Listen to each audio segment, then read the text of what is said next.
your own money, that I will now be the one to come and carry all the responsibilities of your life. Because a lot of things, culturally, a lot of things are not right. Because in this world right now, a lot of men are groaning under the load of financial things, take care of wife, take care of children, take care of family, They are dying. Many of them have erectile dysfunction. Many of them they are under stress. And there's some other women too, they are carrying load. The men are just sitting down there, useless. 6 packs, he doesn't have 6 figure. All he has is muscular prosperity. Yo. Sometimes you think you know, right? And even what you know, right, you think you really know, and you actually do know, can be expanded upon. It can be stretched beyond where you thought you knew. You could know something to a degree, but it can be extended to another degree that you'd be like, wow, I actually know this thing, but I didn't even know it like this. This is a mashup, right? I did quickly on Dr. Olumide Emmanuel that showed up on the Honest Bunch podcast. Do endeavor to try and watch the full podcast. It's, I think, about an hour, 30 minutes. It brings you down to earth, the type of reality that he brings to the table when it comes to, he talked about attitude, talked about relationship, talked about money, talked about principles. He was so balanced. The type of balance he brought to these topics, and these topics are very relevant topics today. You understand? It's not like as if it's abstract topics. These are very relevant topics: relationship, the balance between having a rich female and a poor male, the role of the male and the female in the household, how they are supposed to, that union.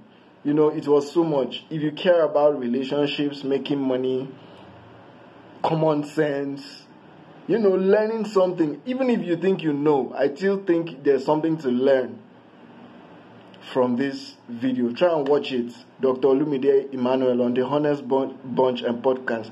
I did a few mashups, of some clips of some little points he made, but trust me, it was engaging from the beginning to the end. I think for the first about 20 minutes of the video, he was just talking, dropping jewels after jewels. He never ran out of jewels to drop. There was never any question he was asked that there was no reasonable and balanced answer. There's a difference between giving an answer and giving a balanced answer.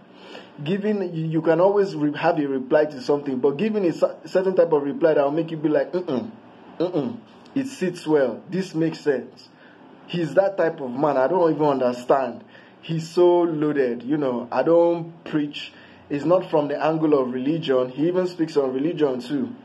Opens your eyes in ways that you are not used to. You feel me? He speaks on religion, and this is not from a religious perspective that I'm giving this comment. I'm just giving this comment from the perspective of common sense in itself. Common sense in itself and truth. You feel me? I don't care where it comes from. Even if it comes from a Buddhist or a herbalist, I don't care. But apparently he happens to be a pastor, right? A general overseer of a church. But that is not why I, think I'm drawn to his type of topics, his way, his style of delivery of solutions to, everyday issues that we do have. He's so much of a realist. If you were in a type of delusion, his type of answers are the type that will wake you up from your slumber. Both your physical and mental slumber. It is going to wake you up somehow, like, come on, man. What have I been doing wrong? What have I been looking at wrong? What have I been doing wrong? He's so balanced like that. I'd like you guys to try and observe this mashup, like and subscribe, but please also try and watch his episodes, right? His whatever on the Honest Bunch podcast, Dr. Olumide Emmanuel. You are going to enjoy it if you love knowledge. You feel me? You are going to enjoy it. Thank you. Like and subscribe. You know what's up. Your own money, that I will now be the one to come and carry all the responsibilities of your life. Because a lot of things, culturally, a lot of things are not right. Because in this world right now, a lot of men are groaning under the load of financial this, take care of wife, take care of children, take care of family. They are dying. Many of them have erectile dysfunction. Many of them they are under stress. And there's some other women too, they are carrying load. The men are just sitting down there, useless. 6 packs, he doesn't have 6 figure. All he has is muscular prosperity. Nothing to show. So there's so much trouble out there. So by the time they now relocate with all this jackpotting, now wahala go start. Because many men in this part of the world have their identity is tied to their ability to provide. So once they are not able to provide, they believe they are not a man. So those were just the things I was trying to say, that look, as you are growing through life, make sure that you have clear understanding, because once there is no money, there's no romance without finance. Interesting. You need money to fund relationship. Sir. Even know. Our mother were the one. You say your daddy has paid your school fees, so thank your daddy, but you're the one that brought the money. But why do you have to bring it out now? You want to show that you are the one. Then you are the one creating the problem. If you have money, must it be wedding? Wedding is for a day, marriage is for a lifetime. A lot of people prepare for wedding. Only few people prepare for marriage. And that's why you get into trouble. Wedding is just a day event. After that one day, what else? You finish, you spend all the money, no investment, nothing for the next generation, and then you now go back and say witches and wizards are pursuing you, village people, when you are the one that has messed up your future by eating everything now. So I will not, anytime you take anything to public domain, whatever anybody will say, is their right to say it. Okay. And, So talking see about this provision. scenario. Sorry. Yeah, okay. See this scenario real quick now. The woman, like the example she gave now, the woman is more buoyant than the husband, and they need to live together. What do you think about a man moving into a woman's house? That is not our business. That is their business. As long as it is okay for them. The problem will now be to now bring it out to say, this is my house. Now, that's today. And I'll say that, have you noticed that when you post something online and you say, okay, we're having a program, date, time, and venue, you start saying, so when is the date? When is the time? That shows you that this person is an intelligent person. So once you have put it out there, you have given them the right to say whatever they want to say. If you are getting married, do you know that many of our parents, our mother were the one financing our father? But we didn't even know. Our mother were the one. You say, your daddy has paid your school fees, so thank your daddy, but you're the one that brought the money. But why do you have to bring it out now? You want to show that you are the one. Then you are the one creating the problem. If you have money, Doesn't have enough. I'm bringing to the table, and I'm bringing it loud, and you guys are complaining. And so one thing I would say to people is this. The social media is called social media. There is private life, there is public life. The very minute you take your private life into public, don't blame us for complaining. Because we didn't come to your house to complain. The very minute you have brought yourself to public, you have given us the right to talk. So it's like somebody now, you know, this one that they will get married, they will say Ashwebi. So I buy Ashwebi 70K. 3 months later, I don't divorce. Now say respect my privacy. Tell me respect my privacy. At this trying time. Try to tell us what please, don't wear that cloth anymore. Well, family now. 70K.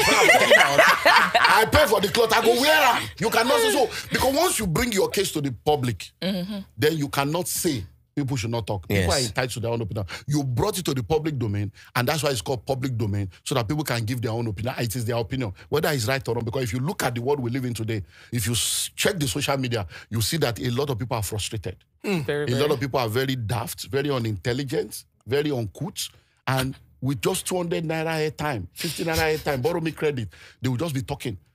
I don't know. I was saying earlier on, so for people now, they now think that because the Bible now says man should provide, it now means that women should not provide. It didn't say women should not provide, but what they may be providing may be different. The man may provide money, the woman provides support, provide advice, provide structure, provide system, provide home. Because a man buys a house, is the woman that makes it a home. Do you understand now? So that's it. Then when you look at before the World War, everybody was working. But when the World War was to happen, they conscripted all the young men to go to battle. And the women were said, you have to stay at home to take care of the family. So all the men went to war. That is when full-time housewife, stay-at-home mom now started. So the men now went to war. By the time they now came back, many of the women were used to staying at home. And they just feel that, well, let me just take care of them, are of equal value before the eyes of God. But when you enter into marriage, they have diverse function. So in marriage, you submit to your husband, not to a man. It's by functionality. It's like going to an office. This is the CEO. It's not because the CEO is more intelligent. It's not because he's older than you. It's a position. the status. So you go in. So that does not now mean that the man should not submit to you when you have supreme argument. So that's why I say submitting yourself one to another. So if I'm married to a judge now, and we have a discussion in the family, we want to get a house, we want to look at the documents. As the husband, my babe, I better check now, you be loyal. will submit to her. She will look at it legally and say, babe, legally, this is not that we are not doing. Even though you are the one bringing the money. Once she advises you legally, babe, you have to submit to her. So when it comes to this issue, when you look at Bible, in the Bible, there are many things that we cannot carry to bring into our culture. For instance, when you get married, it is expected that for 1 year you should not work. Honeymoon is 1 year. Is that in the Bible? And then you are supposed to take care of the woman, just be there. But all those things are not realistic now. Because the principle there is provide. That's provide. And I say to people that religion is more dangerous than the devil. Because religion will destroy your life, ruin your life, and give you a hope that is not real. Christianity is not a religion. It's a relationship with your creator. When you practice Christianity as a religion, you become a pawn in the hands of charlatans. You become a pawn in the hand of the religious interpretation of people. Because most of the things you need to understand is that principles are universal. So if you are bringing a principle from Bible that can only work in Africa, that cannot work outside Africa, that's not what God is saying. It means you have brought your culture and your personality into the interpretation. Because, for instance, now, when we say, wife, submit, husband, love your wife, read the Bible. It says submitting yourself one to another.